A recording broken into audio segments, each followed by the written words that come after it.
Un ejemplar de patriota boliviano, Carlos Sánchez Berzaín.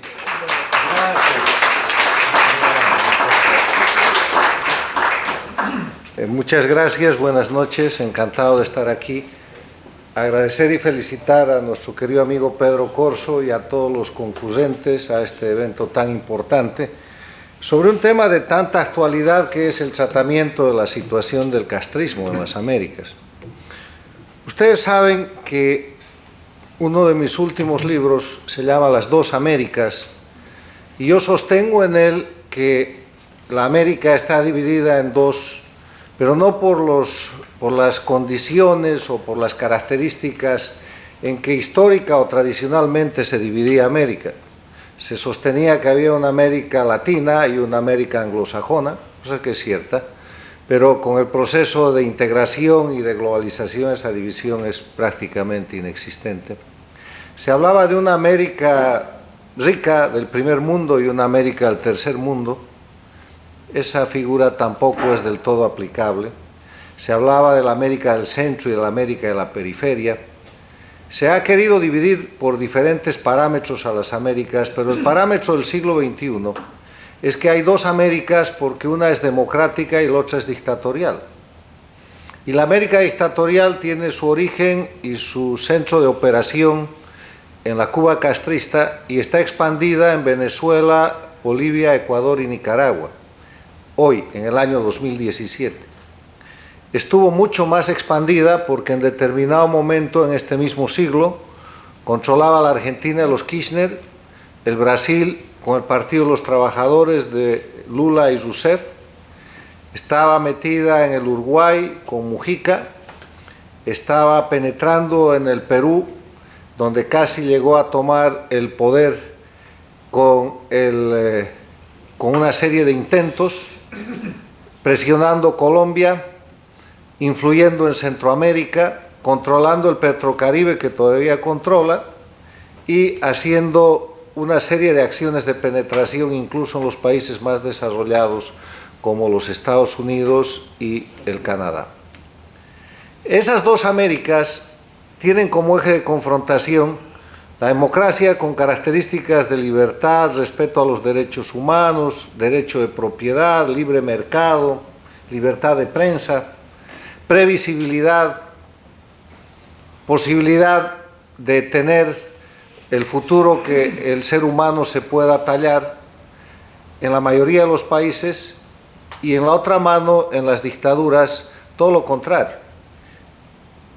Reducción de la libertad al mínimo, pobreza, miseria, un régimen casi esclavista, una dinámica de permanente crisis, violencia, violación de los derechos humanos, corrupción, narcotráfico y toda clase de crímenes porque los regímenes dictatoriales del siglo XXI instaurados y liderados por el castrismo son regímenes de delincuencia organizada. Les quiero además recordar cómo se forma, cómo se llega a esto.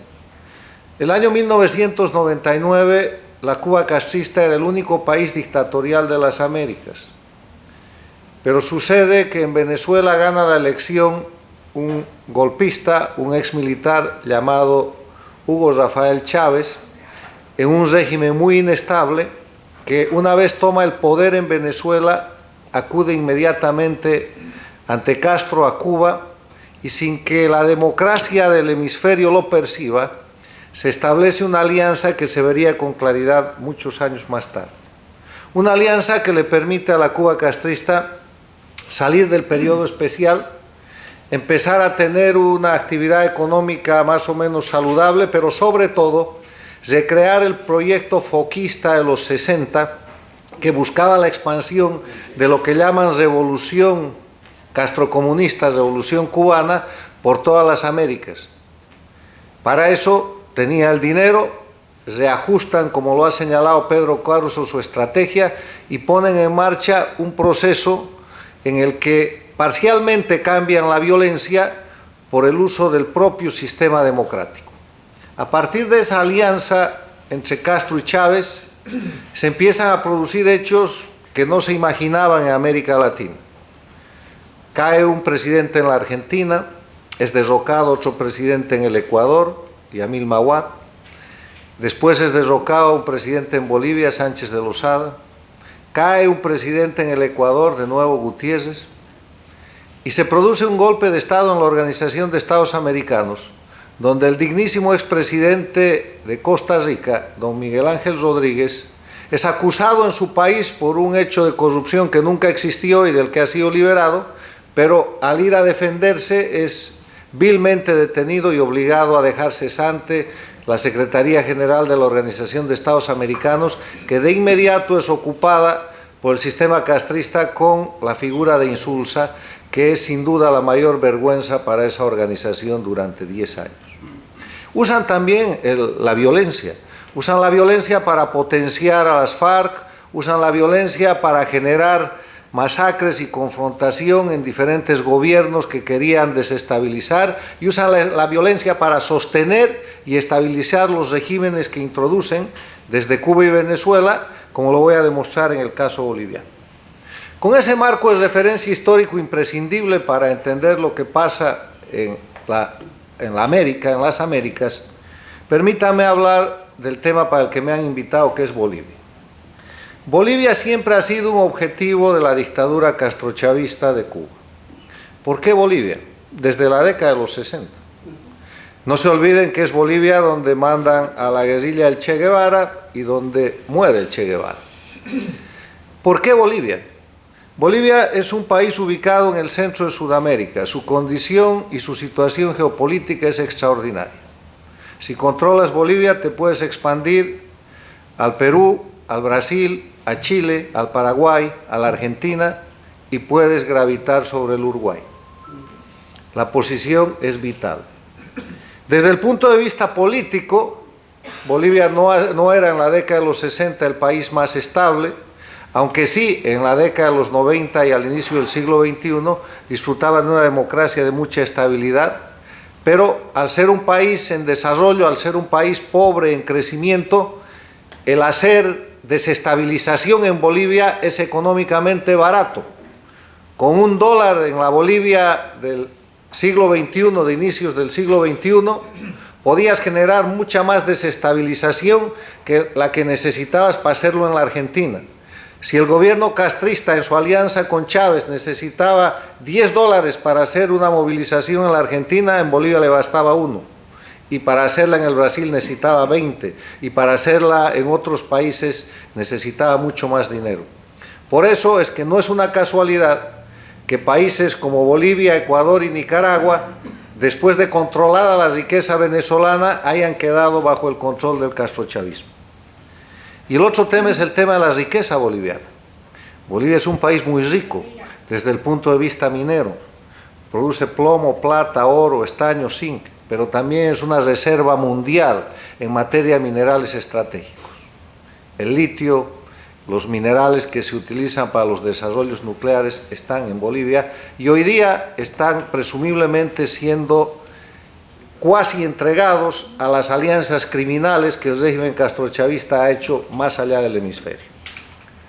Recordemos que el Che Guevara estuvo en Bolivia en una guerrilla, fue un acto de agresión a mi país, las Fuerzas Armadas bolivianas se defendieron con asistencia militar de instrucción de parte de los Estados Unidos, no de soldados ni efectivos, y el Che Guevara fue muerto y la guerrilla fue derrotada. Lo que ha pasado con la ocupación castrista de Bolivia, que viene de la mano de Evo Morales, es que hay que definir o marcar dos momentos históricos para hablar de la relación de la Cuba castrista en Bolivia y sobre Bolivia. Y esto es lo que he denominado Bolivia de la guerrilla del Che Guevara al narcoestado castrochavista de Evo Morales. Del año 67, de los 60, en que la guerrilla castrista invade Bolivia hasta desde el momento de la muerte del Che Guevara, que se produce el año 69, se produce un momento histórico en el cual Bolivia se defiende, Bolivia se integra, estaba en curso el proceso de la Revolución Nacional iniciado el 9 de abril de 1952, que le llevó a Bolivia reforma agraria, que le dio a Bolivia voto universal, que hizo ciudadanos a todos los bolivianos, y que con los problemas de un país de la naturaleza de Bolivia avanzaba construyendo la nación boliviana en base a la alianza de clases, no a la lucha de clases. Eso era absolutamente negativo para las condiciones de agresividad y de invasión castristas y por eso, entre otras cosas, perdió la guerrilla. Pero ahora, en el siglo XXI, lo que ha sucedido es que de la mano de la alianza castrochavista y de la alta traición que algunos bolivianos cometen en mi país, Evo Morales, un dirigente cocalero de la coca ilegal de Bolivia, ha llegado a la presidencia, ha suplantado la constitución política de la República de Bolivia, ha liquidado la República de Bolivia, ha creado un Estado plurinacional y ha hecho todo lo necesario para convertir, como el mundo lo señala, a ese Estado plurinacional de Bolivia en un narcoestado. Ha pasado de producir 3.000 hectáreas de coca ilegal que había en el año 2003 a cerca de 50.000 hectáreas de coca, y la coca es un producto, la base de la droga, la cocaína, que produce 4 cosechas al año y además ha integrado el círculo de producción porque en toda la zona cocalera del trópico de Cochabamba, de la cual es líder Evo Morales, ya se produce integrada a la producción de coca la pasta base de cocaína. O sea que los productores de coca son productores de droga. En ese escenario han instituido en Bolivia un sistema copia del sistema venezolano. La Constitución del Estado Plurinacional de Bolivia es un reflejo de aquello. Han establecido metodologías que son exactamente la metodología del control político y social que el régimen castrista usa en Cuba: miedo, control político, amedrentamiento, enjuiciamiento, encarcelamiento, crímenes, asesinatos, masacres, y por eso Bolivia tiene hoy día más de 100 presos políticos, tiene más de 1.200 exiliados políticos en Argentina, en Paraguay, en Brasil, en Perú, en España y en los Estados Unidos. Por eso, en el marco general de la región, lo que era para fines del siglo pasado el exilio cubano se ha convertido en el exilio latinoamericano.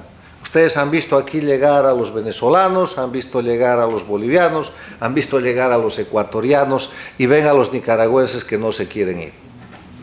En esa dinámica, la influencia castrochavista en Bolivia me permite señalar que el gobierno de Evo Morales es un gobierno títere y subordinado y sometido al castrochavismo, al castrismo, porque el castrismo se ha apoderado también de Venezuela. Es un gobierno que comete alta traición a la patria porque ha entregado la República de Bolivia y permite que hoy día en Bolivia sucedan algunos de los hechos que les voy a relatar. El sistema de seguridad del Estado está en manos del G2 cubano y de la inteligencia venezolana. Se hace aparecer como si fuera la inteligencia venezolana porque ese es el disfraz con el que los cubanos operan en Bolivia. Se presentan como oficiales venezolanos. El sistema de identificación personal, el manejo de la identidad, del ID y los pasaportes, está también en esas manos con el pretexto de que eso se ha trasladado al Ministerio de Gobierno. Hay una brigada de más de 1.000 médicos castristas que han ido a quitar el empleo a los médicos bolivianos y que, además de ser médicos esclavos, pobres, no tienen la culpa, representan un rédito de dinero que el Estado boliviano, el pueblo boliviano, le paga al castrismo para que sobreviva. Con la complicidad de la Organización Panamericana de la Salud, que se ha convertido prácticamente en el proxeneta operativo de este sistema de nueva esclavitud que está en todo el mundo, pero especialmente en los países que controlaba el castrismo: Brasil, Argentina, Bolivia, Ecuador, Venezuela, qué decir. Se ha producido la penetración a través de un programa de alfabetización. Cuando Evo Morales llega al gobierno, Bolivia tenía menos del 2% de analfabetos, porque la campaña de alfabetización en Bolivia había empezado el año 1952. O sea, era imposible que más de 50 años después no se haya alfabetizado a los bolivianos. Evo Morales presenta aquello como si no hubiera existido y a los 2 años, con la penetración castrista bien pagada, pero con adoctrinamiento, anuncia que se ha alfabetizado a todo el pueblo boliviano. manejan la educación, manejan el adoctrinamiento. Han construido en Santa Cruz, Bolivia, una escuela militar que se llama la Escuela Militar Antiimperialista del ALBA, y ahí forman a los nuevos militares antiimperialistas. Han destrozado la institucionalidad de las Fuerzas Armadas y en esa dinámica han procedido a una situación en la cual Bolivia, la República de Bolivia, no existe más. La característica del gobierno de Evo Morales tiene que ver con las características del castrismo. Durante su gobierno ha cometido más de 20 masacres.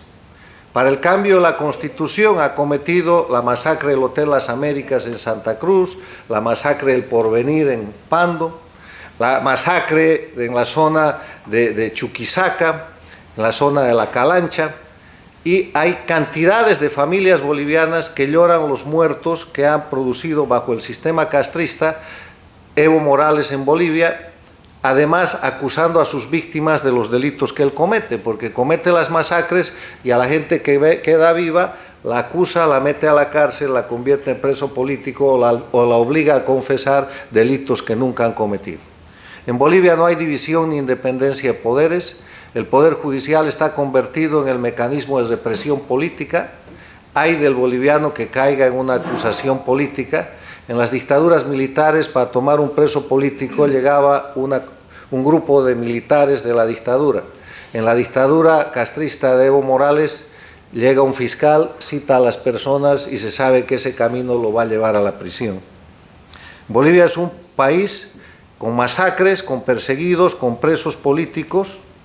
Es un país en el cual se ha incentivado la metodología política del castrismo, profundizando, abonando y alentando las confrontaciones racistas, regionales y sectarias.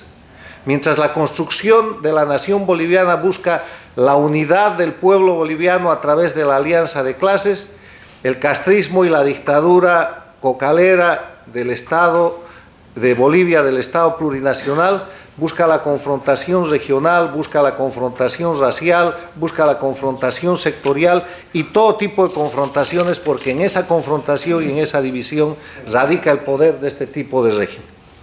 Yo termino diciéndoles que Bolivia hoy día es un país ocupado, como lo es Venezuela, como hasta hace poco lo era el Ecuador, y veremos el resultado del cambio que ofrece el presidente Lenín Moreno, que nos explicará el doctor Feró, como lo es Nicaragua, pero que hay buenas noticias para estos países en América Latina, porque las dictaduras castrochavistas se están cayendo.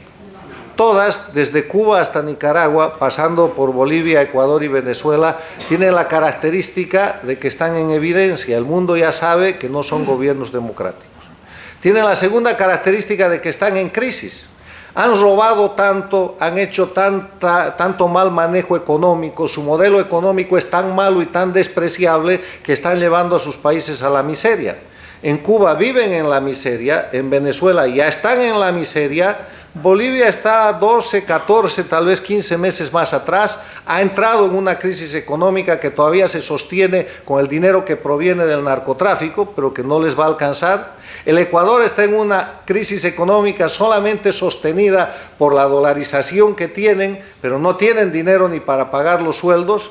Y Nicaragua está jugando en el filo de la navaja con el enriquecimiento que ha producido asimismo el régimen corrupto de Ortega. El otro elemento es que están vinculados a los peores delitos que hay en el mundo. Están vinculados al terrorismo, están señalados por el tráfico de drogas, por el narcotráfico, presionan las migraciones forzadas y alientan las guerrillas.